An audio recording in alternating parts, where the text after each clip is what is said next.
Replace the SSD in your Mac Mini quickly and safely with this 60-second guide. Step 0. Back up your data, unplug power, and wear an anti-static strap.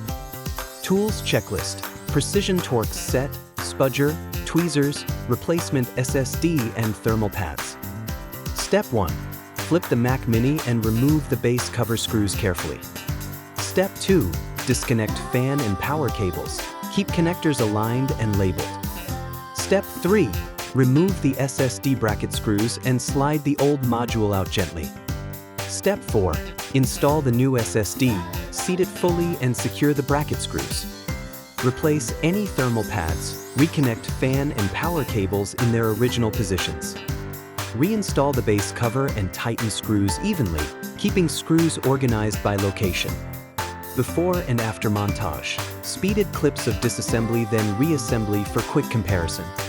Step 6. Boot into recovery, reformat or reinstall macOS, then restore your backup. Final checks: verify storage in About This Mac, keep parts, and consult a pro if unsure.